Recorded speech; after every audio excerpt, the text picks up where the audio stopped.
Hey guys, welcome to another episode of the Protein Bros podcast. We're really excited to bring you this episode. We have Justin Williams, also known as Jayhawk Fitness. Justin was one of our very first episodes.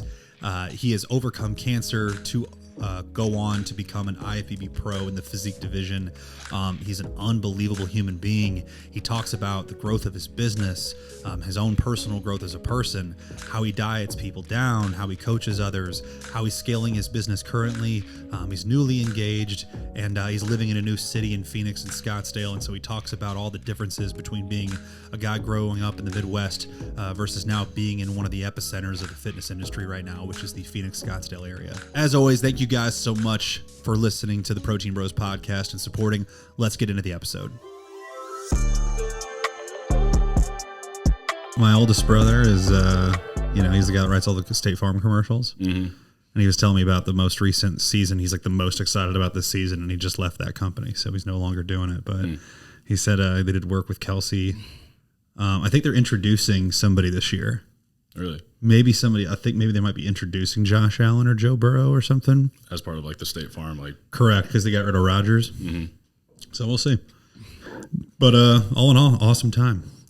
For our listeners, I got engaged over the weekend, and both these guys were there for the surprise engagement party, and it was shocked, to say the least. She fell on the floor. Collapsed to the ground. I wish I'd have saw her fall to the floor. I was stuffed in the back. We saw the videos of other people posted. That's what I'm saying. That's when I knew. She collapsed to the ground a couple times when we were up on the top of the tower where I proposed, and that made it for a little more nerve-wracking as we were with 1,000 feet in the sky. Around 1,000 watts. She just collapses. So it's amazing that she can feel those. Survived and she didn't pull you right off the side. Yeah, that'd have been a tragic deal. It was like one of the happiest moments of your life, followed by falling 1,000 feet. Would have been a weird combination for that to happen back to back like that. Weird. Did you say yes? On a serious note, how do you? I mean, you guys are both people who have given out proposals. Mm-hmm. It's one of those situations where I feel like it's such a big moment. Hannah can feel feelings more than anybody I've ever met. You know what I'm saying? Justin, you can attest to this. Yes. She feels the deepest feelings. I would just reject. As soon as I would lose control of my feelings, I would just reject them all and be like, all right, I'm good. She can't stop it. It's a good yin and yang for you because she has double the amount of feelings. And so that way you have to have less. She has double the amount of feelings. So at it's least. Okay. Yeah, man. She feels feelings to the core. So it's big moments happen and she just feels all of them. She can cry during a commercial. Yeah. So it's happened. Yeah. That's also true. Mm-hmm. So anywho, we're here now with Jayhawk Fitness himself, Justin Williams. Hello, it's me.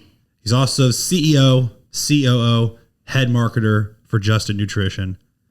I am indeed. And this is what's cool. So you were one of our very first episodes. I want to say maybe episode 3. Back in Jeff's house, back in the day. I know I wasn't in one. Kind of rubbed me the wrong way, but it's okay. We're here. We're here. Yeah, dude. I mean, you hate JP, obviously. Hold on, so you were second, though. I think I was third. No, he was third. I think Kraus was 2. Oh, was he? I was okay with JP, but I was like, Kraus took over? Yeah. It's all right. He was just harder to get a hold of. Yeah, it makes sense. But we have you now. Lots have happened. I think we're on episode 70. 71, dog. That's awesome. So it's been a minute. Since then, you've moved to Phoenix, Scottsdale, Phoenix. Is it all the same or is it not the same? Do people down there, they distinguish between the two pretty hard? I think they do. I mean, Phoenix is kind of like saying you live in Kansas City, Scottsdale saying you live in Johnson County. Yeah. It's the same, but it's different. Right. And to be honest, I don't ever go down to downtown Phoenix. We basically just stay in Scottsdale. Yeah. And it's beautiful, man. I mean, it's everything you think it is. It's beautiful. It's hot. It's very hot right now.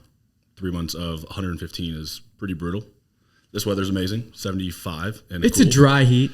Yeah, but everyone says it's dry heat. It's a dry heat. You know how many times I hear that, bro? Okay, there's a difference between 100 degrees dry heat and 115 dry to heat. It's still hot. Yeah. It's the desert, right?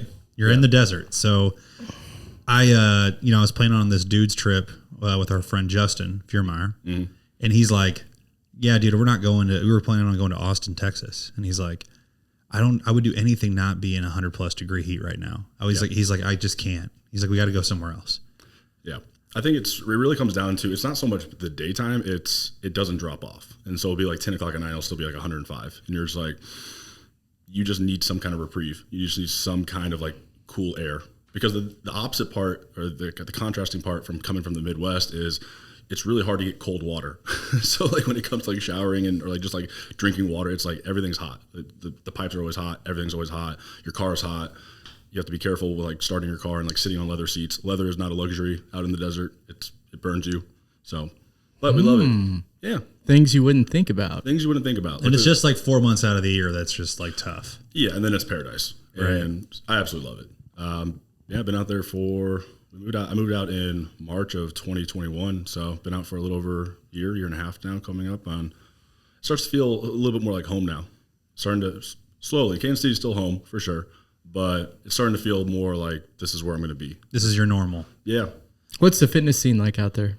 I was going to say there's a lot to talk about and unpack here. Phoenix is one of the biggest fitness scenes in the country. Yeah, the cool part is it's a huge health focus. I mean, any kind of West Coast, you're going to kind of feel more like fitness inclined. But it's a combination of like young entrepreneurial fitness. It's a great space for entrepreneurs. It's a great space for my kind of profession. It's also a challenging space for my profession just because you're going against so many different types of people doing the same kind of thing. And there's different levels of wealth and just kind of success. And it's very eye-opening in a lot of ways, which is humbling, but it's also motivating. Give us one of those examples, man, of like a time where you were just like, oh, it's different here. You know what I mean? Like you meet a guy who just drives 2 McLarens at once or something. What happened? Yeah, I mean, just the everyday life of what you see in terms of cars. I feel like, Scottsdale is basically like the Beverly Hills of Arizona. You're driving around and you see like here, you see the soccer mom driving maybe a Range Rover, right? Yeah. There you see them driving a Urus, and it's just like $200,000-$300,000 cars are nothing for them, and it's just the level of wealth with like the houses and just the success, and ultimately just like the people that just spend money to spend money. Like people will casually drop, we don't go out that often, but if we do go out, we see people, they'll drop $5,000-$10,000 on a table on a Thursday. And you're like, what are you celebrating? They're like, nothing. It's like, I wanted somewhere to sit tonight, bro. That's really what it is. They're paying for space and they're paying for, it's a very status focused city. Mm-hmm. It's very much how much money do I have and how can I show that? How can I flaunt that? But what I like about it, obviously that's kind of, you can view that as like a negative if you want to, or you can view it as motivating, either way. Pros and cons. Right. But what I like about it, it is very much a melting pot. So I would say if you kept on going west to like LA, it's more so you feel like people are kind of stepping on you to see where they can go, from my experience. But with Scottsdale, you get a lot of people from the Midwest, you get people from the West, you get people from everywhere. And so it's really just a matter of how you make it and who you surround yourself with. Midwest, I've always said that has the Midwest values, but I've found people, and now that I've been out there for a year and a half, I've really kind of, I guess, invited myself into like these circles of people that are very successful, but also have very good morals, very grounded, and kind of have earned that success. Sure. Is that what you've noticed too? That's a really good point you made there at the end, because I think for a lot of us that grew up in the Midwest, you just simply, there's people out here that have a ton of money, of course, but I feel like you grow up around a lot of people that are just kind of in the same, wheelhouse financially. A lot of middle class here, right? Right. And so my point is, I think as you grow up, you think of, and I think especially with like the messaging that you see today is that like people that have like acquired a ton of wealth typically are just like, oh, they must have had to step on people to get there and this and that. And I feel like that's just never the case from the people that I've experienced meeting. And when you mentioned status being such an important deal out there, right, do you notice, the people that you meet, do you notice that they are the successful ones that you meet? Have you met any that you feel like, that success isn't going to last based on how they handle things? Yeah. Like, I know I'm asking this in a terrible way, but it's just bottom line. Certain people have lasting successful habits. It's not even that, dude. It's like, no, I get what you're saying. Yeah, it's like some people can like acquire a bunch of wealth and they do it in a very like, malicious intent or selfish way. And it's like that wealth can't really last. Yeah. No, I think as you yourself step into different levels of your life, and as you kind of become more confident who you are, as you kind of take your business to different levels, as you climb that ladder, you kind of learn how to see people for what they are. And I always tell this to anyone I meet, my favorite types of relationships are the people that I can genuinely see that they don't need anything from me. I don't need anything from them. We simply just want to get to know each other. So I don't think that like as you climb that status necessarily is indicative of like character and like losing the sense of your character and sense of like your well-being and just being a good person. But you do run across, and I think it's very evident, the people who do have that malicious intent, or the people that do have like the very narcissistic, selfish kind of motives that lead them to, you know, whatever that inevitably leads in, like seeps into their business models, right? How can I make money quick? And I think there's a level of, and something I've always respected with you guys, and something I try to always relate in my business, is a level of self-care and taking care of people, and having that self-care allow to like reciprocate in ways like for your business to continue to have longevity and growth, right? So I think you kind of, if you focus on that, if that's your business model where taking care of people is your priority, you learn and you can see very clearly kind of through the lens of people who don't do that, or who put a facade of that's what their business model is, but only to kind of make money. If that makes sense. Yes. Is there a lot of people that, you know, out there that you're surrounding yourself with that are business owners or like wealthy through working in a business? I would say it's a little bit of both. I've had a lot of friends like in the real estate. I've had a lot of people in business ownership. It's just eye-opening in the fact that, I guess, coming from the Midwest, having certain sets of like preconceived notions of like where and how I define success, and then understanding like where I thought my business can go, and then going and saying, oh wow, money is abundant. It's a tool. Learning how to like just effectively connect with people in a way where what you do serves value, and understanding that people have mastered that to such a high level to where they've either mastered it to an ability to where they don't have to work anymore, and they're just kind of, you know, they have stake and they have equity in certain business models, and they're just reinvesting that into just different just revenues and just different avenues. Or again, they've just gotten so good at their craft that again, that's how they live their life. So yeah, it's interesting, man. It really is. I mean, I absolutely love it though. Like the kind of the takeaway of Scottsdale in my mind is it's motivating in a way where it opens your eyes to what you yourself can accomplish. And it kind of challenges you to say, okay, think big. How do you think bigger than what you've ever thought? Because there's these people out there that are absolutely doing that. It's easy to do that in Scottsdale because you drive around Scottsdale and there's those houses that are like built into the mountains. Yeah. And you're like, that is a $25 million house. Yeah, absolutely. That's crazy. And I think too, and that's like a vacation home. And they're priceless. You know what I mean? Like these are houses that are overlooking just unbelievable beauty. You know what I mean? Like there's the ones that are just like those ones that are at the base of Camelback Mountain, for example. You're just like, what in the heck? They're compounds. Mm-hmm. And I think also too, what you learn is when you connect with these individuals, right? When you're seeing these people make just ungodly amount of money, and you talk to them and you're on a personal level with them, you're like, wow, you are really not much different than what I am. You've just kind of figured out your success. You figured it out for yourself. And so that kind of is motivating to me, because it's like, you know, for me, I don't ever think I have like a high skill set. I've always think my biggest skill set is just having an ability to be really gritty and having a good level of endurance and kind of pushing through like pain, or just understanding that if as long as I keep focused and working towards a goal, I will get to where I need to be. And I think that doesn't allow me to be deterred. And so I think I can relate to these people who might even have a higher skill set or who have talent, but also the people who I just feel like are just me, but a couple years ahead of me. And I think it's motivating. It's just like, it just opens your eyes to what you can accomplish. Mm-hmm.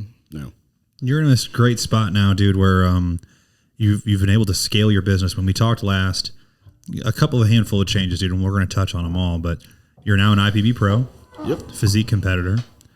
You're also a fiance.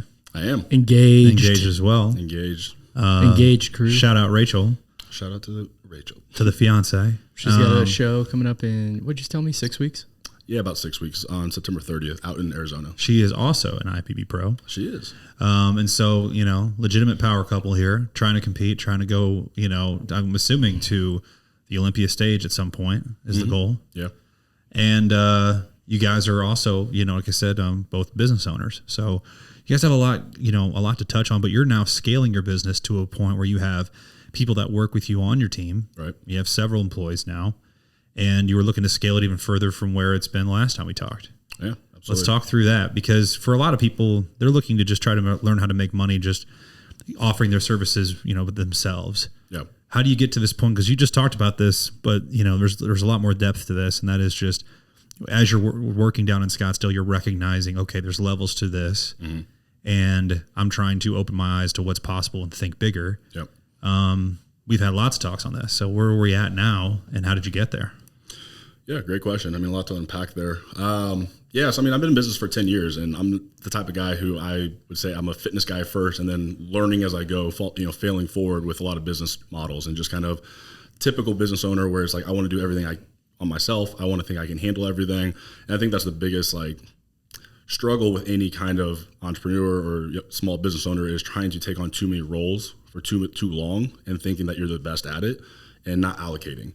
And I think the biggest eye-opener over the years was just learning that, hey, I have a certain skill set that I'm good at and certain things that I absolutely love. But when it comes to business, in order to expand, in order to grow, I have to get out of the mindset that not having help is not going to take away from my business. It's not going to take away from the personalization. You can still have those aspects. It's just you have to integrate it in a way that, allows you to still expand, because ultimately your goal is to be able to serve and help as many people as possible. And so it's selfish to think that if you take control and maintain control of everything and don't allocate those tasks that maybe are not serving you or serving to expand the business, you're actually doing yourself a disservice, and you're actually not doing your mission, which is to help as many people as possible. And so when it comes to just expansion, I think really what it comes down to is I had to really have a conversation with myself and saying, what am I absolutely the best at? What do I absolutely love about my job? And in order to take it to that next level, to 2X, 3X, 5X, whatever it might be, where can I allocate? Where can I hire out? Where can I hire people who are going to be better than me at that task, because that's their single sole focus, and allows me to still focus on not just maintaining the business, but expanding the business. And that's something that I'm in the process of doing now, a lot so with this rebranding and just kind of the restructuring of kind of, I guess, just what my roles are and versus what my employees' roles are. What did you run into, though? What did you run into to make you feel like you needed to do that? The biggest thing was roadblocks, no one knows when the perfect time is. Yeah, the biggest thing is, as a business owner, you have to ask yourself, what is your biggest bottleneck? And if your biggest bottleneck is you, that just means you have to look at your business. Can you define what bottleneck is for our listeners, please? Yeah, bottleneck is going to be anything that's going to basically limit you or hold you back from expansion, from growth. So for me, my time and my ability to serve more people was my bottleneck. So the question is, with my coaching, I'm very much tailored, very much custom, very much, one-on-one with those individuals. So each of my clients gets voice messages, 5 to 10 minutes, every time they check in. They're checking in weekly, every time they have an open door policy. So it spreads yourself too thin to the ability of saying, okay, there is only a specific number I can take on. So the question is, do you just continually raise your pricing, which is obviously one approach, or do you go for the quantity whilst trying to maintain your quality? So do you go to a membership route? Do you hire out coaches? What is your approach?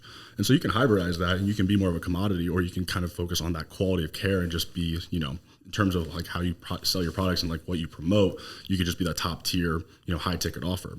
So I'm gravitating a little bit towards that, but ultimately my bottleneck was my time and the allotment that I was spending on just keeping my business afloat, maintaining my clients, checking in.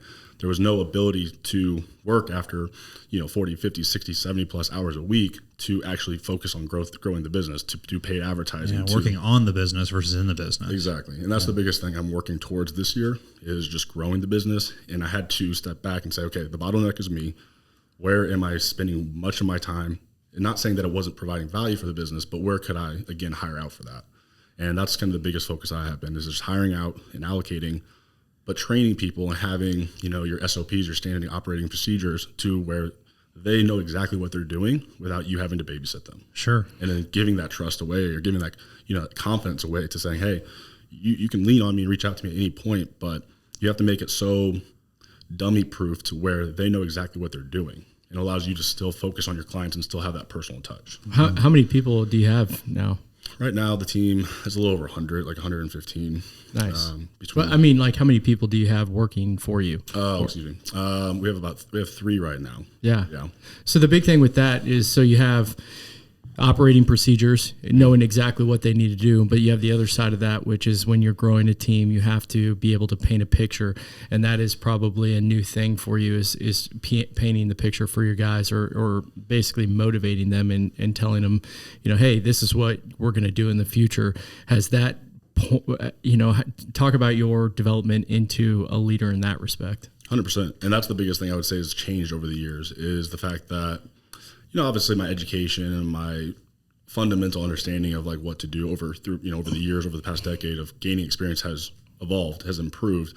But the biggest change, I would say, is the ability to step into a leadership role, the ability to feel confident, the ability to not ask for permission to be great, the ability to show up and say, there's the Dunning-Kruger effect, which is just kind of the idea of like, the more you know, the more you realize you don't know. And so that's something that I've always stood by, but that can also do a detriment to you, because if you constantly think you don't know enough and you don't sell yourself to know enough, then people are going to just gravitate to those people who think they know everything, but don't, because they have that false sense of confidence.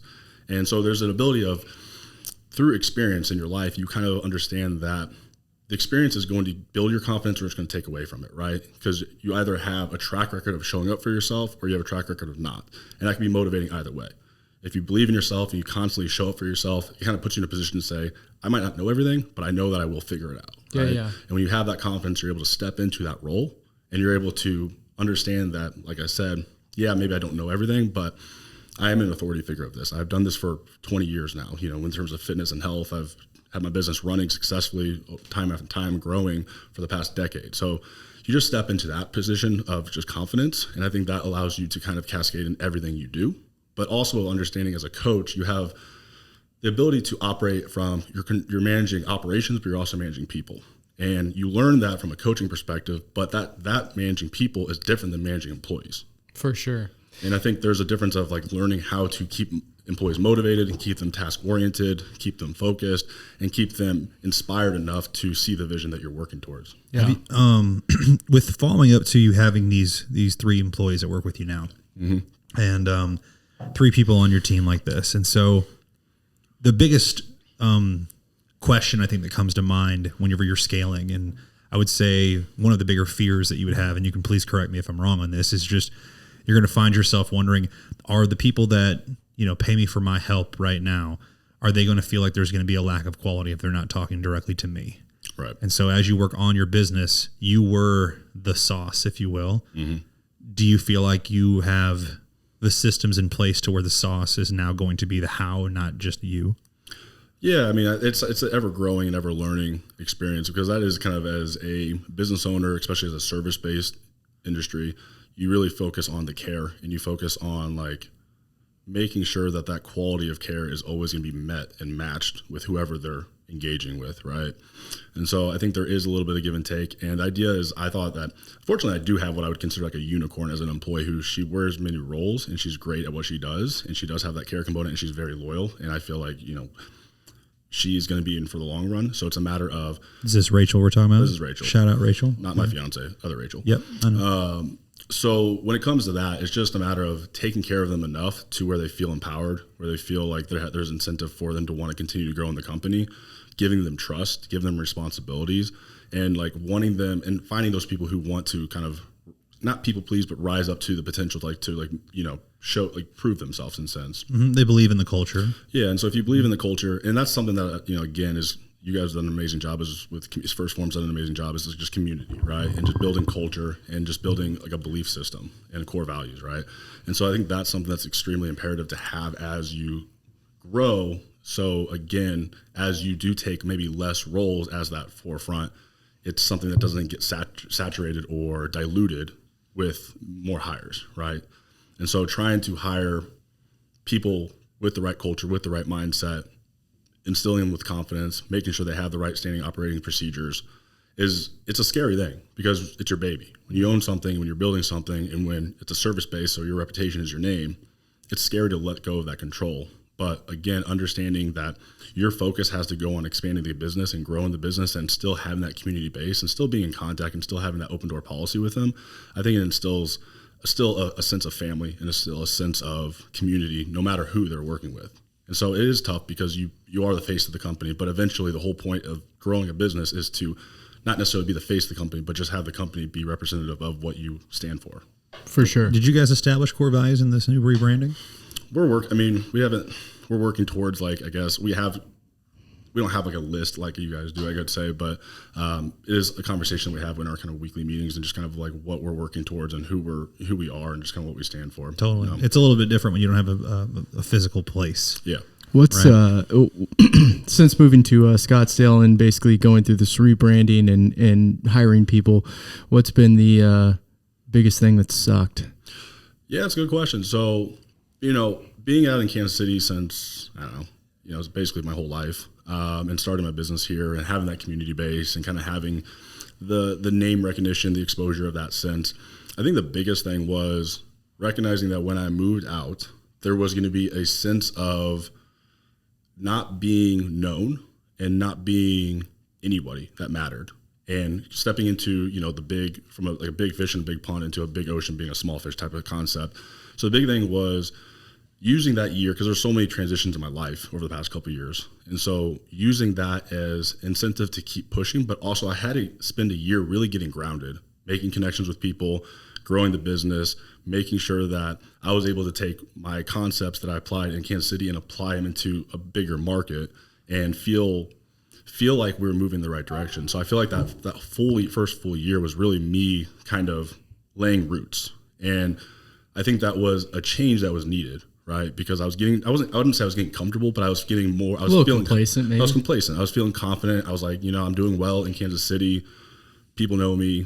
Maybe I'm not the biggest in Kansas City, but people knew me. They respected my name and things of that nature. Let's see if I can apply that. Let's almost start new, start fresh with the lessons I've learned, but expand it in a completely new market where the growth potential is limitless. You talked about. Sorry to kind of piggyback off that. You've talked multiple times about basically planting roots. Basically, you spent a bunch of time networking, and I know a lot of people when they get into the fitness industry, it can feel like it's hard to find, it's hard to network with people and find people that would be, prospective clients. And can you go through like what you did, specifically to find people that would be, clients, or find people that would be good business contacts when moving to a new city? Yeah, I mean, I'm trying to think if I could pinpoint to exactly specifics that I did outside of, I just put myself in environments to grow. And if anyone knows me, I'm kind of a natural, I would say, introvert. So I really understood that in order to be successful, I was going to have to make first moves. I was going to have to make connections. I was going to have to be who I was. And that was my biggest kind of value, was understanding that I don't have ulterior motives when I meet people. I just genuinely like to make connections. And I think when people experience that, it's almost like a culture shock, especially in a place like Scottsdale, where you kind of have a guard up of like, what do you need from me? What's your angle? Yeah, exactly. What's your angle? So my approach was just being very authentically me, making those connections with like-minded individuals, with business owners, and it was more of a organic approach, more organic growth, to where I started to create good relationships. And it took a little bit, just because inevitably it just takes time. I feel like as we get older, people are a little bit more selective with who they let into their circles.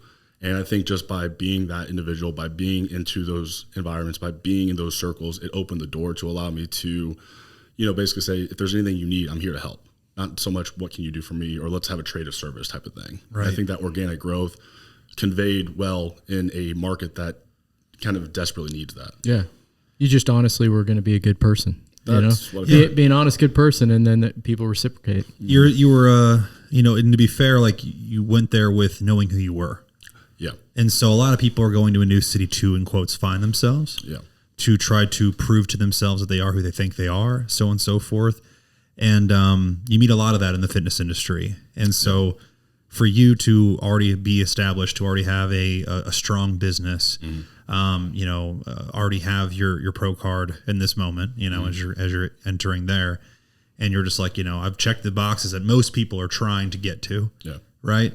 And so I'm stoked for you that when you got to go to you had that in your back pocket the whole time. And so it's just a totally different conversation. Like you're saying, when you're around people that aren't needing anything from you, it's always the best conversations.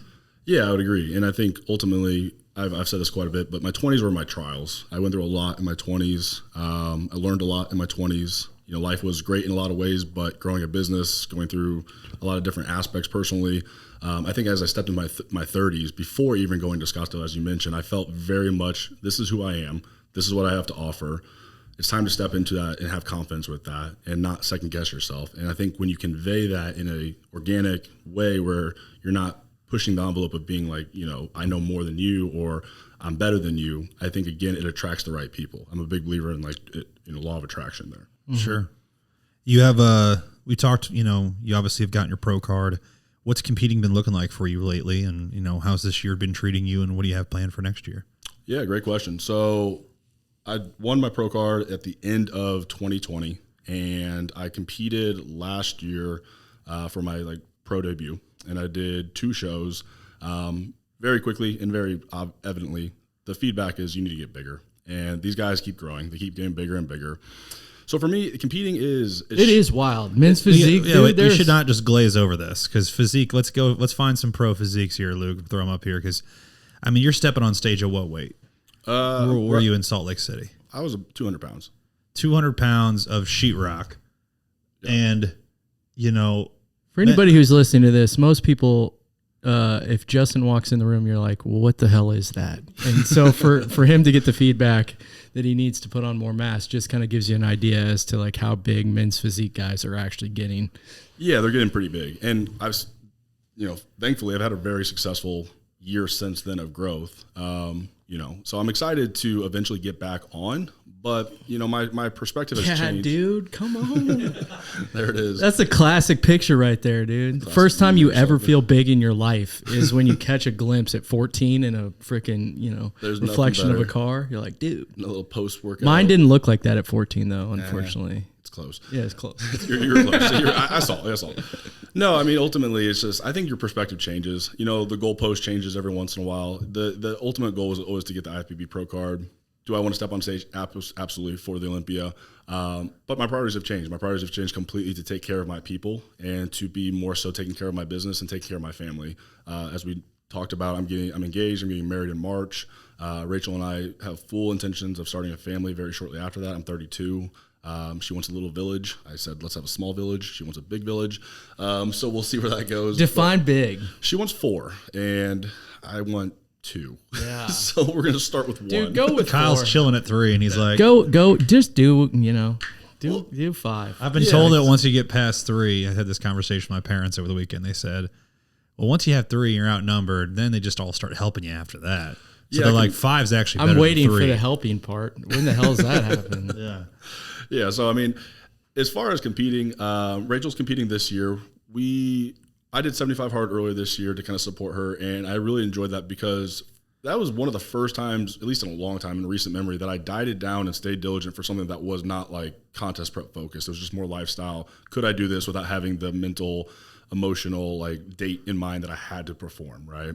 Probably less stress a little bit. I absolutely loved it. Yeah. I mean, everything felt so much better. Jeff, you can attest to this. I'm sure you can attest to this. My business 2x'd. My focus was amazing. I felt it's just, you have daily wins. You feel so good. You're living with intention every day. And there's no pressure to be, comparing yourself or being upset if the scale's not dropping. It's just a lot more of a practical approach. Yes, it's an all or nothing still mindset. Yes, people argue whether that's healthy or not, but I still think at any given point in your life, you have to have kind of an all or nothing mindset. The idea of balance is just like, yeah, but if you're not a balanced individual or if you're not where you need to be, sometimes investing all or nothing, going all in is absolutely what you need to do. Yeah. Right? You need to go in that monk mode where you can completely just shut off and do what you need to do. So I absolutely loved it. But in regards to prep and contest prep, I think we'll be looking at probably maybe 2025. I'm going to take time to grow. I'm enjoying life. I maintain a pretty conditioned, lean look year round. So the end goal has changed a little bit. Again, basically just I don't want to do what needs to be done to be as competitive as they need to be, That's a whole podcast in itself right there. Yeah. It's the unfortunate truth that, these guys have gotten so big. The look has gotten to a point where you're likely going to be pushing a lot of supplements in order to get to that level.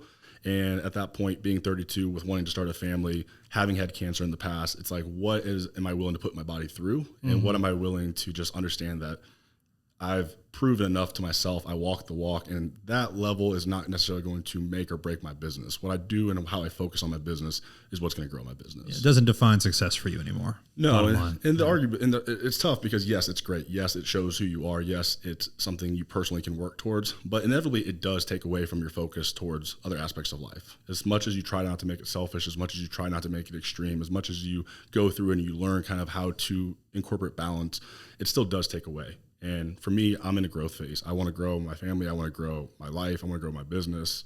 And so and I know it seems obvious for our listeners, but because we own a supplement store, I got to be clear here.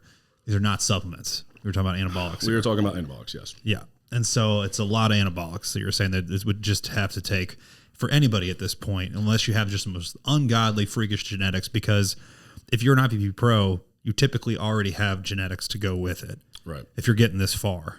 Right. You know, and genetics, work ethic, perfect all diet, of it. like yeah. all of it has got to be the package. Correct. But that's Very kind few of the people can variable get that to- you can like push up. Correct.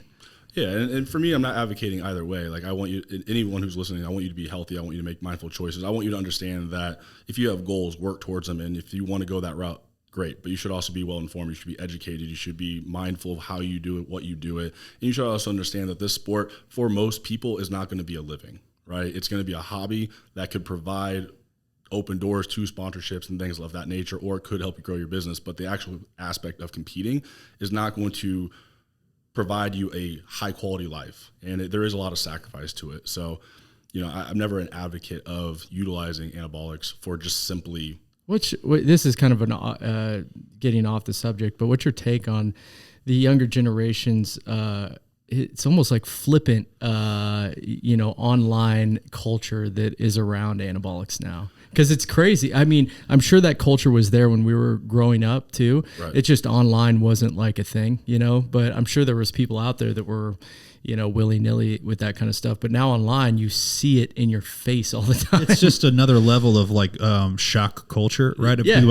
we go back to like our college days, there was like guys like the Steve Will Do It who will just literally chug an entire handle of vodka for shock value. Yeah.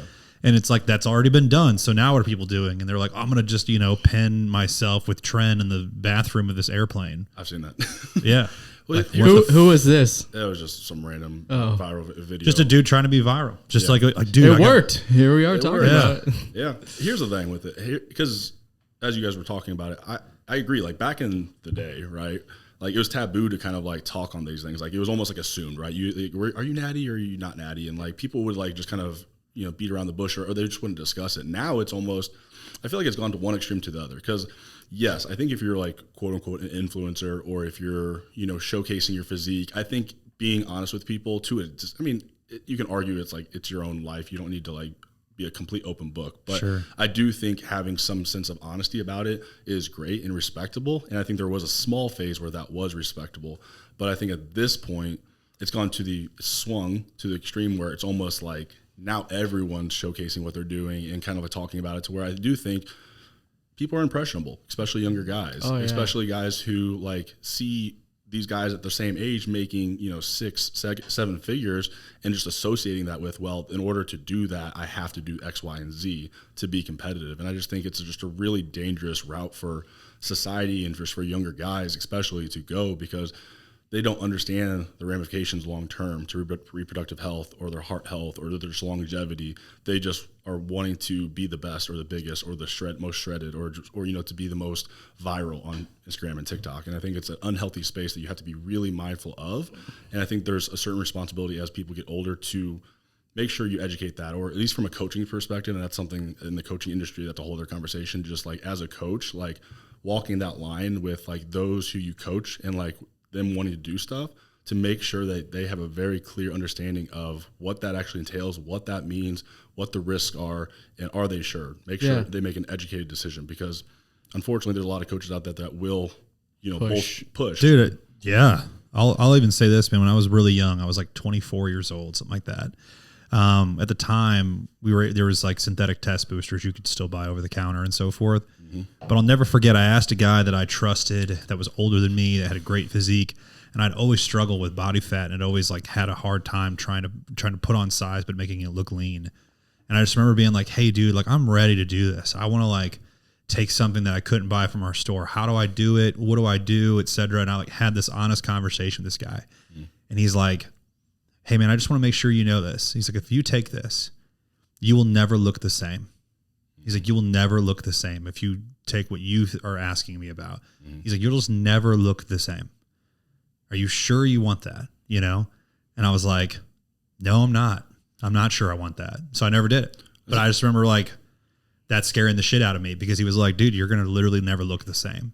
And that's a fork in the road that you fortunately were provided. Right. You made the choice, but there's so many guys out there that don't get that opportunity and they overdo it. And another issue is there's just a lack of education and a lack of, there's so many just cautionary tales that you need to be mindful of, just in terms of sourcing and just like like who's telling you product quality, product if you will. quality, Yeah. and just the idea of like what your protocols and the duration of your protocols and like what you're supposed Blood to do work, after. getting blood work's, annoying to do it all the time. And, there's a lot that goes into it. Exactly. Until you've built the habits that you need to be successful long term, all of this is a Band-Aid. All of this is a short term gratification thought process. And it doesn't even, that's just the physical. Then throwing that into what it does to people's mental and psyche and just overall like self-worth and how they define that, and just the highs and lows of when they feeling the best, and then when they come off that kind of stuff, how they feel and how they associate that with the anxiety of culture. Like, you're just setting them up for failure. The conversation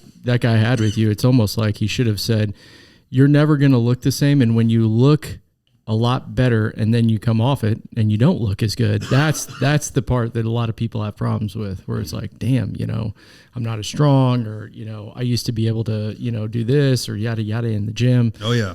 But I see now, I see more kids now that are legitimately, and I mean, this is not me being negative, but like legitimately skinny kids that don't have good genetics, and they'll be like talking about blasting stuff, and it's like they're 18 and they don't look like they've lifted. And I'm like, man, that's something that I didn't really see in our generation a lot, because you'd see it was like everybody was. But then again, our generation was prior to Instagram, where it's like now everybody feels like they have to be lean. Yeah. And it's like a lot of people, like me specifically, I was fine with like, I'll be 250, as long as I'm big and I have big traps, dude, whatever. You know what I'm saying? And now kids don't do that. So they'll be like 160 pounds, and then you'll see them like posting a TikTok of like them getting on, and you're just like, dude, somebody needs to step in your life and be like, don't do that. Yeah, it's tough, man. I mean, it's such a shell-shock culture where everything's so in your face, and you just constantly want to like not feel like you're missing out, or you want to level up, or you want to be look at me type of mindset. Just comparing themselves constantly. Everything is. So it's just like, it's just the understanding that they just don't want to feel like they're left behind. They want to feel valued. They want to feel important. I mean, everything in life right now is like, look at me type of thing, and like, how can I stand out? I mean, across the world, across the board. So it's tough. I mean, do you ever feel that pressure? Because you stay in great shape all the time.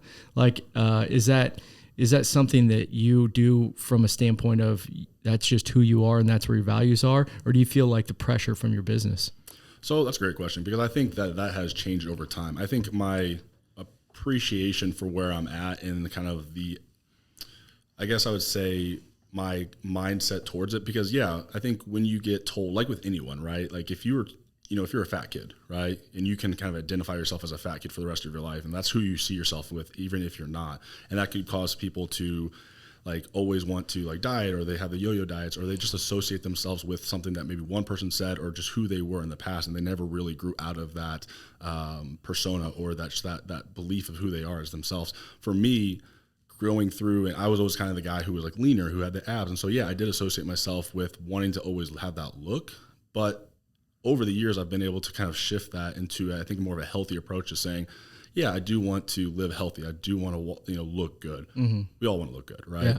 But I've done it to a point now where, I have a balanced lifestyle. Like, yes, I do have those phases, like when I do 75 hard or when I'm in contest prep, and I do want to kind of walk the walk. But I think I've done a good job since I've been at it for 20 years to build a foundation where I don't say I have to work as hard, but for me, I have a really solid, strong foundation of muscle to where I can maintain this relatively more. Yeah, I mean, this whole week, I've enjoyed my time hanging out with Jeff. I've enjoyed my time with my family, and I don't have the anxiety of like, what am I doing? Do you notice, like, this is something I've noticed for myself, is like, it's just easier to eat well as you get older.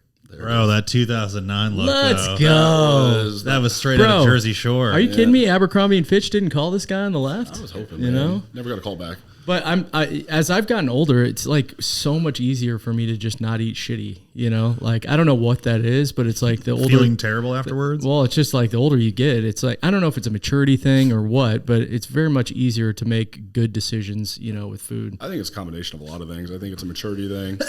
Bless you. I think it's a maturity thing. I think it's a recognition of like taking care of your body means more so than just like looking good. right? Yeah, longevity. I think also too, as you wear more roles, you understand that like your performance matters more. And I think also understanding like you do it out of a place of like self-acceptance instead of like self-loathing or self-hate. Yeah. I think you understand like anytime you assign a value of like, I'm doing this because I love myself or because it matters to me or because I want to show up for my family or because I want to show up for, whoever, like, I think it's easier to maintain something. Yeah. When you do anything out of hate or despise, like when you hate yourself because of you're fat or you hate yourself because, you're out of shape, like that's only that's not long lived, it's short lived, because ultimately that insecurity is always going to be the reminder. Yeah. And it's going to always make you feel less than what you really are. Truly.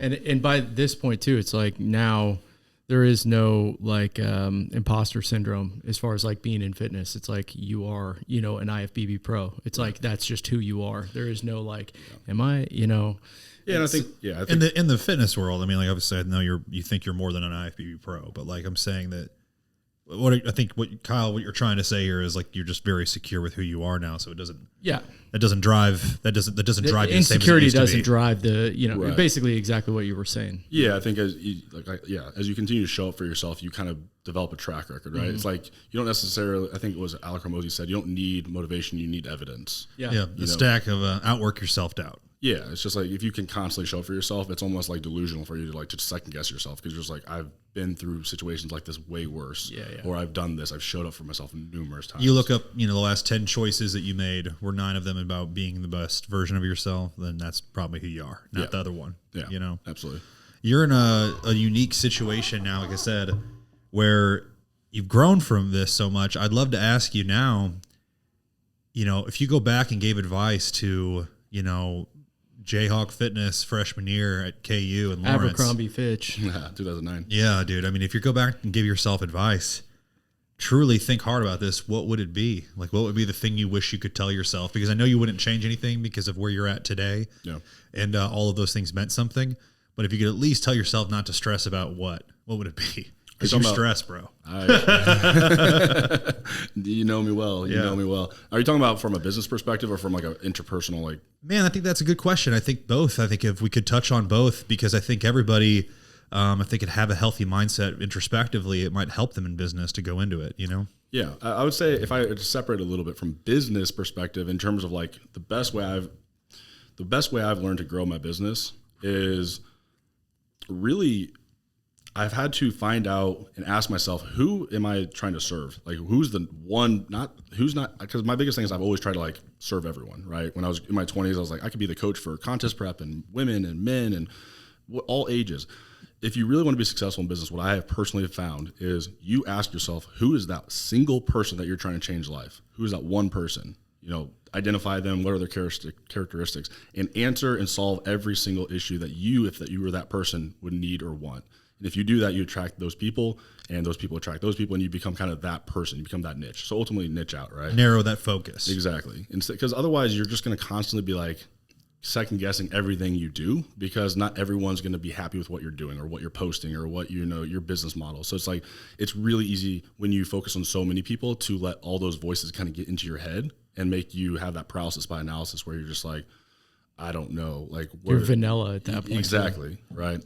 Interpersonally and just kind of like myself, what I tell myself, that's a good question. I mean, just to think off it, and again, that's something I would want to think heavier on. But the biggest thing is like just trust yourself and trust and just, you don't have to know every single thing. I think so many people think they have to know every single step, and they get really fixated on like trying to like come up with the perfect plan. It's just like, I know it's cliche, I know it's cheesy, but it's just like, just take action, just constantly take action. Like, do something every single day, even if you don't feel like it's the number one thing you need to be doing. Do something every single day, because those small little wins will add up, and you gain confidence. Yeah, take some swings and learn from the things that, if you miss, you learned. Right? It's not about trusting that you know everything. It's about trusting that you can figure everything out. 100%. Yeah. Right.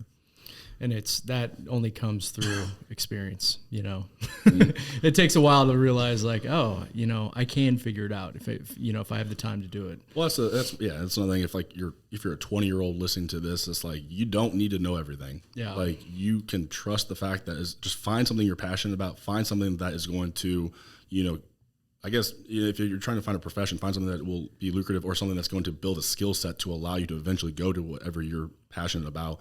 and just understand that like it is going to be like the life lessons you learn along the way. It is going to be the experience that you gain, and then just take note of that and celebrate those wins. So many people focus on the A to Z goals instead of like the small A to B goals. And I think when you do that, you get really fixated on the rat race, because that A to Z goal is always going to shift. That goalpost is always going to shift. You're going to get there. But a lot of times what I've encountered myself is I'll accomplish something and then I won't even recognize I did. And I look back and then I'm celebrating the memory of it instead of celebrating the present moment of it. Like, holy crap, I'm in it right now. I'm doing it. And I think when you do that enough, it doesn't make you complacent. It motivates you to keep pushing. And it gives you kind of that incentive to saying, life's not perfect, but I'm in a moment that I can be proud of, and I keep that going. I think when you take the time to celebrate those moments too, it makes, let's say like a low feel a lot better, because you have a foundation. You remember, hey, I actually am who I think I am. You know, I actually took the time to celebrate this. I sat with it for a second. Yeah. Because otherwise you're just hyper fixating on not being at Z, like you were saying. Yeah. Man, lots to unpack there, dude. Mm-hmm. We're going to transition things a little bit. We have a fitness industry that's ever evolving. You've been around for the start of Instagram. You know, you're still around for now the start of TikTok. Yeah. How much you love TikTok right now?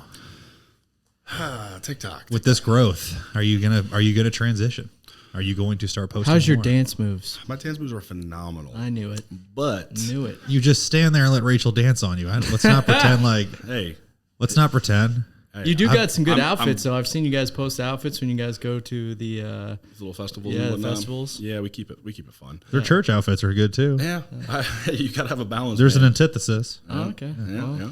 No, to answer about TikTok, for me personally, like TikTok is not a platform that I heavily leverage, just because I think the ROI is you get viral, but viral doesn't translate. Views don't translate to buying customers. It doesn't translate to loyalty. It's very, in my opinion, I'm not saying it isn't, because again, it's very possible, but it's harder for me to build a brand, a recognizable brand on TikTok versus things like Instagram, where there's a little bit more long form content, things like, which I would like to transition into, which would be like YouTube Shorts and YouTube in general.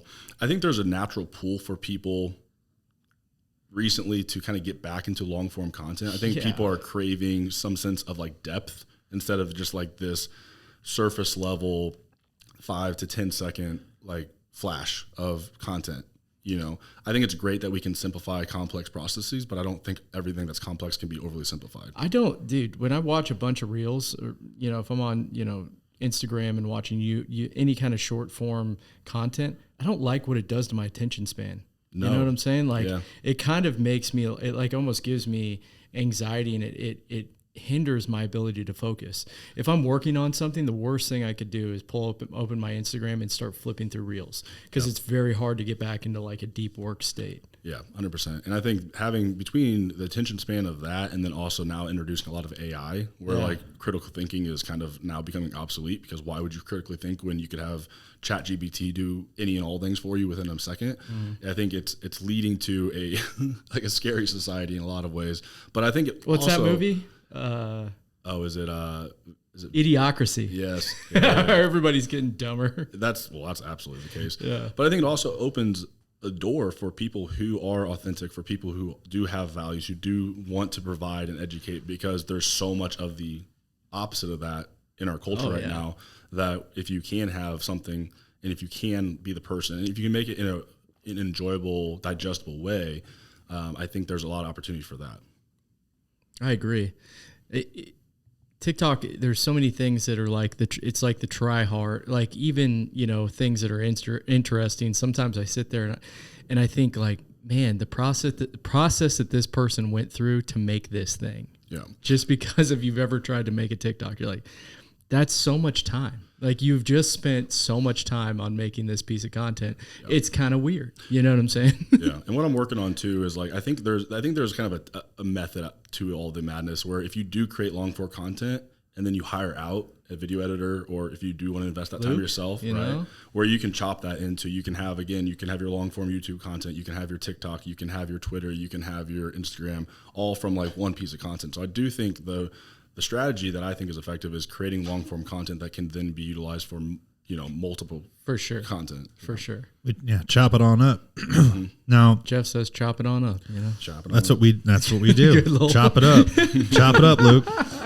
Dude, I've been fighting like 17 burps throughout this podcast. I've apologized to all of our listeners as I've sneezed, coughed. You got to get some apple cider vinegar shots going on. Something man. going on. What, Luke? You've never heard of that? Help with some indigestion? You don't know nothing about that, young kid. Indigestion. Yeah.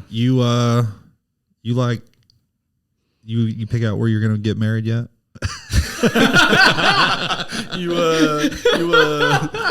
Yes, Jeff, I did. You want to talk about that? Yeah. Hey man, so you getting married? Where are you gonna get married at? Let's go. That was actually impersonating the first person that I talked to today that works for us.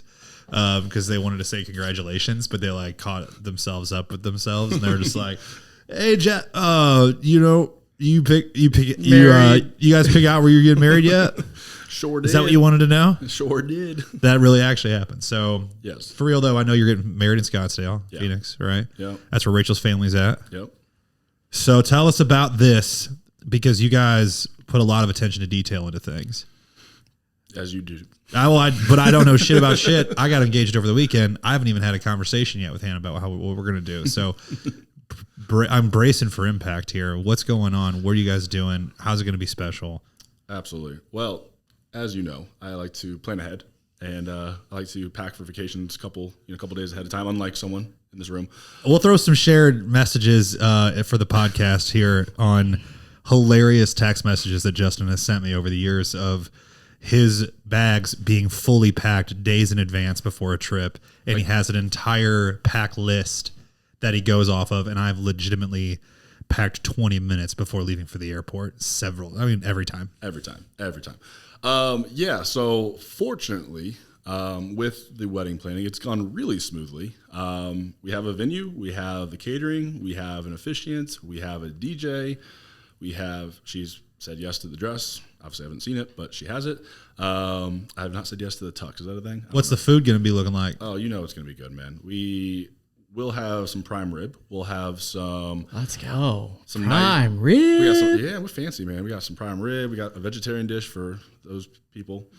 I don't know who invited them, but they're I don't coming. think we invited any, but if you come, we have it for you. We also have this lovely chicken, these lovely garlic mashed potatoes, but more specifically, and definitely more importantly, we have a donut wall, and we also have crumble cookies. Is that the late night snack? Absolutely. Late night snacks to me, the cookies? No, late night snack's actually going to be quesadillas. Oh, badass. Yeah. We also have a string quartet because we're fancy. So. Oh, I love the string quartet. Yeah, man, it's gonna be. Will there be glasses of milk for dunking? That is a great question. Kyle's a dunker. Are you a dunker? Dude, don't put me out like that, man. Kyle's been a dunker. I'm trying to get my kids on the dunk game, and my wife is so pissed at me. She's like, "Don't teach them that. That's weird. You're a Dunking weird kid." Desserts? Yeah. He doesn't just dunk cookies though. Oh, come on, dude. Kyle dunks chocolate long johns. Man? Kyle For dunks real. chocolate long johns. I can understand that. Yeah, dude. In chalky milk too, if he wants it. No, you gotta get it. Come on, man. Can we settle for like Fairlife because it has protein? So Yeah, that'll help, right? Come on, dude. Right. I of course would do it into higher protein milk. Are you a whole milk drinker? My kids drink whole milk. Whole milk, that is quality. And whole milk is a treat. It really is. Like when my kids started drinking whole milk, I was like, oh my God, it is delicious. Yes. I call it vitamin D milk to make myself feel good about it. Yeah, there you go. It's vitamin D milk. I call it the full fat milk to make myself not do it. You put a couple long J's and some vitamin D milk, let's go. That is some so good. That's a growing boy. If you guys haven't seen Sullivan yet, Q Sully picks Luke. He's just a round guy. He's a linebacker. Yeah. Future lineman. Like for real though. Like he's gonna be probably, judging by Kim's height of men in her family too. You guys are probably gonna rock at least a 6 foot guy. Possibly. Sully, look at this dude, man. Stacked. Look at those cheeks. He looks 3 years old. He's not even 2. So he has a Dude, he's not even 2 years old. He's a year and a half. Amazing. He's riding a bike faster than the girls. When are you guys taking the plunge? I'm cool with the wedding talk, but let's get into kids. You guys need to get in there, get some kids going. I got a halvesy. Well, you have a halvesy. I'm a step. You're a step. So On the path. Jeff has like skipped a couple steps. He went from like kind of being behind me. Now he's getting engaged. Now he's a kid. So now I'm playing catch up to Jeff. Yeah, man. When you grow up, let me know, Justin. If you need any advice on being a dad, Justin, let me give it to you. I'll make sure to reach out to Jeff. Hey. You've been great. No, We're growing up here. He did get a call the other day when we were driving back from St. Louis, and I guess Addie only wants him to read the books to him. And I was like, Jeff can read? Not only do I read, dude, I read and I make the voices. I just do it all. This is the most dad thing ever. I was like, what do you read? Because there are kids' books out there that are harder to read than our go-to books. I go for the Dr. Seuss ones. Yeah, those are terrible. My favorite They're one not is, real words. That's what I get mad. Kim will make fun of me. She's like, you suck at reading that book. I'm like, it's full of words that aren't real. I have very few like gifts. Stupid rhyming words. I can speak articulately, and I typically can read well as well. So I'll just tell you, "Oh, say, can you say?" is our favorite. Nice. "Oh, say, can you say?" Look it up. I'm on Little Blue Truck. Nothing but he doesn't care about anything but the Little Blue Truck. Yeah, it's all tongue twisters for me. Yeah. Well, you are fortunate to your halvesy. You do have a very adorable halvesy. Yeah, if I was going to get an intro into being a dad, Addie would be by far like the best case scenario. We were at the zoo yesterday or like last week, and she saw a zebra, and then she saw a giraffe for the first time. And when she saw the giraffe for the first time, she's like, "Oh, I love the giraffes." She's like, "Oh, the giraffes are in my heart now." That is a great. And I was like, that's going to bring a tear to my eye. That's the cutest thing I've ever heard in my life. Hannah's daughter. You just said Hannah has more emotion, like double the emotion of you. She met my buddy Sean. You guys know Sean? Yeah. Addie hangs out with Sean in the morning and plays a game of Candyland, just the two of them. And she's like, "Jeff, did you meet my friend Sean?" And Sean's like looking over at me, just laughing. And then she's like, "He's one of my best friends now." Oh. Sean was like so honored. Yeah. It's like, you guys, should be. That's a rare occasion. Just a side note, Candyland is a bullshit game. It really is a bullshit game. Like sometimes when my daughter beats me in it, I'm like, it's not a real game, Clara. It's just a game of chance only. It is just, there's no skill involved. Not a single strategy. It literally is just bullshit is what Here's it the is. greatest way to put it. We had a 3-player game where Hannah was taking a shower and I did it with just Addie, but we played with 3 characters. Yeah. And Mommy won. She wasn't even at the table. Yeah. So, case in point. I made Clara stop playing it. I said, we don't play that anymore. Little kids can play that, but you can't. I don't know if it's even like actually socially acceptable because they have like little Candyland pimps on the board. You know what else is like that? Shoots and Ladders. Yep. Also a bullshit game. There's lots of bullshit kid games where I'm like, this. If it doesn't look up the Candyland pimps. You know what's not socially acceptable? We played this recently. Guess who? Yeah. Because you can't ask those questions anymore. You're like, are you? Is your person black? They're like, why does it matter? It's like, maybe on Tuesday I didn't. What is your That's assumed a good point. You could say, gender? Yeah, the assumed gender. It was right there. Look at that. Go ahead, Luke. Show him the Candyland pimps.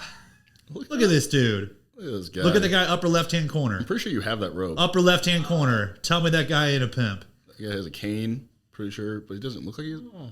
There's a bunch of, I mean, dude. And look at this wheelchair kid with the peppermints. Just have an amazing time. I mean, just talk about inclusion. I love it. Unbelievable. I love it. In the Candyland we have. I don't think we have that one. I think I have the old version. That's exactly the box I have. Just so you know. That's the new box. We played Sorry the other day. That was, got my ass kicked by Rachel. And were there children involved, or are you guys playing Sorry on purpose? We were playing Sorry by ourselves. It was date night. I guess that goes to my next question we have written down here. What's it like to live with 2 IFBB pros in the same house? While dieting. Lots of Sorry. A lot of games of Sorry. Yeah. Lots of games of Sorry. It works really well because we've done it for so long. I will say we did a prep last year together. And that was a little bit more challenging because I think you always need someone to kind of hold it down. Yeah. I think when you're both prepping, as much as you try not to be like selfish and like in your head about everything, and like I don't want to say I'm emotionless, but I'm a very emotionally regulated individual. But I think when you are both in prep, it's challenging, but it's also rewarding because you're both on the same page. I think you have kind of both situations are tough. And so the aspect with that would be, it's just like if you have someone who doesn't understand your goals at all and they're just like wanting to eat out and wanting to do all this stuff, you have that pressure and you kind of feel guilty. But having us both aligned and understand completely what it takes and how we feel within the moment, because you can relate to somebody who's in prep, right? You're like, oh, I bet you that's really tough. I don't know how you do it. But when you're actually doing it, you understand like, oh, you feel like shit like all the time. Oh, this is why you're really kind of like short with me, or oh, this is why you're just exhausted at 7 p.m. So I think there's a relatability aspect, and that you can just completely understand and relate with on a whole different level. But I would say, I'm looking forward. I love you, baby. I'm looking forward to you being done with your prep, because she's been dieting since December, and we've had some fun, and we've had some trips, and we've had some, cool opportunities to do great things. But I think she's ready, I'm ready, and we're just ready to go into like a lifestyle phase. Yeah. Got it. 100%. Right. I imagine so if you guys are both dieting, for a show, that there's times where like laundry doesn't get done for weeks at a time, like household chores. Like when you get really dieted down and low body fat percentage, like who is really wanting to clean the stove, at that point? You got to have somebody who's not in prep that's like can keep things like halfway in order. Yeah, I think with any kind of relationship, it's not always 50-50, right? Sometimes you got to take 70-30. And I think that's a big life lesson, is to like, you can't constantly expect someone to like give as much as you get, give. Sometimes you have to give more, and they have to take more. And that's just part of your relationship, is understanding that you step up for that individual. And I think that's this year for me, is she does a lot. She does an amazing job. But yeah, understandably, I'm the kind of that foundation. I have to step up. I have to make sure she's good. I want to support Justin her. loves him a clean apartment, dude. But he loves himself a clean kitchen. I'm unlike a lot of guys. He's cleaning that stove, dude. Yeah, I'm definitely. Oh, absolutely. A week out? Man, it's like my therapy. Is it? Yeah. Man, yeah, like that house is cleaned up. When life is stressful, my house is clean. Yeah. So my house is always clean. All right, fun questions, because I've experienced different seasons of life with Justin, and this is one that's a constant. So this is one of the like what does like world-class discipline and like loving yourself and like training ridiculously hard for 10 years and all this look like? I went on a vacation with Justin, just the two of us. We went on a man trip to the Dominican Republic. Yep. It was all you can eat, all you can drink. Now, Justin loves food, right? But his love, like, he can still find a way to eat all of the things and still make sure that he like treats himself well, does the right things, like never overindulges. It's really impressive. And so here's like my first kind of like, oh, that's what that looks like. I've not seen that before, because I've seen Justin, tear up Andy's frozen custard, eat a buffet, whatever. But when he goes and like eats all you can eat, his first plate is a salad, bro. He goes and gets the salad bar. Dude, first plate. It's delicious. That's not like anybody's salad? First plate. It's an appetizer. It expands your stomach. It makes you look forward to the other things. It's fresh. Delicious. Kyle's trying, the double long J and whole milk guy is over here trying to get on the salad plate. Get out of here. What Kyle. I'm saying is, don't lie to the people. I can understand it. I know I can understand it now. At the time, I was very confused. I was just like, dude, why are you wasting all that room? Well, Jeff, if we're being honest, you have a tendency to want to drag people into really shitty things with you. Salad? Why are you making me feel bad about myself for having this plate of fried food? That's what it truly was to start off with. I was like, wait, we're not going cinnamon rolls first? We did eat pretty well that trip, though. For real, though. That one day we ate real well. We had one day where we said, screw it. The rest of the days we were actually eating really good. I don't think we actually made it out to the pool that day because we just decided to eat pretty much the entire day. Yeah. To full disclosure, we had an edible and laid in the lazy river all day. Full disclosure. Maybe it was too. You guys think of a better way to spend a man trip vacation than some edibles and laying in a lazy river drinking all you can drinks. That was the pinnacle of life. That's really all I work hard for, is just to sit on a lazy river and take edibles and talk about what if, hey, that's vacation. But I'll tell you right now, I would feel terrible if I thought about doing that again. I'd be like, that's not a good day. We're probably going to be doing it in December when we go to Mexico. So I'll have to at least start the day with like some kind of like, a salad. Dude, I got to There we are, full circle. You should be eating a salad. I got to start the day with some self-love. I got to do some yoga. I got to do some stretching. I got to go on a walk, something to pour in. Because, man, if I go full yoga. full lazy river day, I ain't feeling good. Me and Kim went to an all-inclusive basically in spring, at the end of spring. And I got up every day and I worked out first thing in the morning and like worked out really hard. And that's a game changer. Cause like I got it out. Yeah. Sometimes like previously when I'd go to like an all inclusive, I might work out like for a day and then I'd just be like, oh, screw it. I'm on vacation. I work out every day when I'm at home. I'm just not going to work out while I'm here. Yeah. But working out while you're there is a game changer. It also helps with like making better food choices later in the day. And it makes you actually hungry because after like 2 days of eating all the food, you're just like, I'm not hungry. Stuffed. You're not moving, and so there's no digestion going. If you're over 30, you understand what I'm saying. Yeah. Oh, that was terrible digestion. Remember the acid reflux we had from those Mios? But again, like classic Justin shit here. He brought like a plethora of different Mio flavor water enhancers. So we didn't have a bunch of like sugary mixers in our drinks. We would just do like a vodka water, and then he'd just pull out the fanny pack and have like a 4 or 5 different, Mia. Yeah, a little strawberry watermelon, this or that. Yeah. By like day 2 of doing that, which I don't know about y'all, but if you just have like a copious amount of artificial sweetener, dude, we were burping like fiery acid reflux. Like, it was terrible. Like it was difficult for us to function. By like day 3 or 4, you couldn't even move around because you're just burping like fire. You got to get some Pepto. I haven't had any since. That's not my thing. Like I don't have that digestion issue, but yeah, that stuff certainly brought it out of me. Anywho, speaking of travel plans, you and Rachel do a ton of it. You guys have attended many a festival.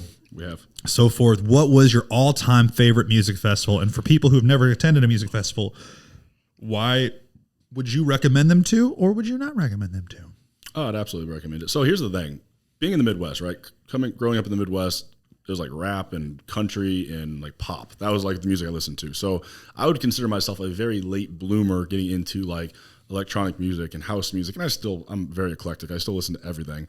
But just going kind of west of Kansas, you kind of recognize that's kind of what the main music source is. And so Rachel has very much a long track record of going to all these things. And so it was kind of like... she's from California originally, right? Right. Yeah. So it's kind of like an induction ceremony. Like when we started dating, it was like, we're going to go to EDC, which if you don't know is a huge festival for electronic music in Las Vegas. Electric Daisy Carnival. Absolutely. As the kids would say. Yeah. And so that was like the Super Bowl of these festivals. And that was like the very first thing I went to. And we always have outfits like that. Decently lean. Yeah, decently. And... it was an amazing experience. So arguably in terms of like what's the most impressive, EDC in Vegas is unbeatable. It was incredible. As far as like our most amazing experience and just like, as Jeff knows, and Jeff can agree with this with what I'm about to say is Power Rangers. That was a cool one. For us, I despise inefficiencies. And so like just to get to point A to point B, if we have to go to like point A and a half, if we have to take if it takes a long bit to get to where we want to go, it frustrates me. And so that's kind of the tough part about like these big festivals is sometimes you take it takes like an hour and a half just to get into the festival. Yeah. And so to kind of circumvent that, my favorite festival it's called Gold Rush, which is actually going to be in October. It's every October in Arizona. And so we finally got smart. We hired a private driver. We made it super convenient to get to point A to point B. It was local, so we had an amazing time, and obviously it was just great, headliners and whatnot. Kyle can understand this too, but our ladies are passenger princesses, if you will. Absolutely. And so like we're in charge of getting us to where we need to go safely. And so I can't enjoy myself until we are standing firmly in the place that we're going to be standing for a while. Mm-hmm. And there's a lot of steps to get to that spot. Absolutely. And you're in charge of corralling everybody to get them there. Yeah. And so, typically I'm that guy in my group where it's like I'm going to be talking to the front guy, the security guy, the driver guy, all along the way, ordering the Uber, whatever it may be. Yep. You're not even allowed to have a good time until you get to the final spot. So that's where I could either do a lot of work on trying to find patience in the process, or I will just get us there as humanly efficiently as possible. Yep. And I've been designated the role of dad within the group that I hang out with. And so it is my duty to take care of everyone and get to everyone where they need to go. And that means that dad does not get to have fun until we are all in a safe space. And when you're managing kids, quote unquote, it's hard to get people to move sometimes. And I'm just like, let's go. 100%. Yeah. I'm glad we share that same level of anxiety. Absolutely. That's really what it is. All right. Well, we love that you're here, man. I appreciate you. I will say this. You're one of my best friends. I can't believe you came all the way up here for my engagement. Meant a lot to me, man. We miss you here in Kansas City, but we always close it off the same, and we got a new one for you. It's no longer about barbecue. Okay. Outside of your mother and obviously me, what are you missing most about Kansas City? Good question. I think And me. And you just hold off. two things. I would say outside of the barbecue, outside of my mother, outside of Jeff and Kyle, I do enjoy the weather. I do enjoy just like the ability to like for it to drop off. I do kind of enjoy that aspect. You like 4 seasons. Today, this morning, kind of felt fall. Beautiful. It's 66. Been amazing. And I would also say, like, even though I am fortunate enough to be in where I'm at in life with my business, just the cost of living is so much incredibly more affordable out in the Midwest. It's wild on how expensive West Coast or Arizona can be. So I think just the enjoyability factor of like cost of living you appreciate it when you leave it. You're like, oh, okay. Man, my property taxes went up like 30% this year. I don't feel it, but I get what you're saying. Yeah. Move to Arizona, you probably feel it. You will certainly feel it. Yeah, dude. Hey, there's talk about right now that Phoenix is one of the hottest hotbeds for having a massive real estate fallout. Yeah, especially in Airbnb. Because of the Airbnb. Yeah. Because of the Airbnb situation. Yeah. That's a whole other situation I'd say I miss my house. I love my house out here. It was beautiful. I bought it not to rent out, and I just enjoyed being there when I can. You still renting that thing out? As of right now, but they're moving out later this week, so going to flip it to find someone else. Okay. Well, if you guys are looking for an awesome, what do we got? 3 bed, 3 bath. What do we got? If you're looking for a trainer and you want a house, if you're looking for a 4-bed, 3-bath in a beautiful location with a full gym in the basement, let me know. Well, this is the listenership to be talking about a full gym in the basement, ready to rock. It's beautiful. Anyways, man, we love you. We thank you so much for being here. Good seeing you, man. And it was awesome catching up. Always appreciate you guys.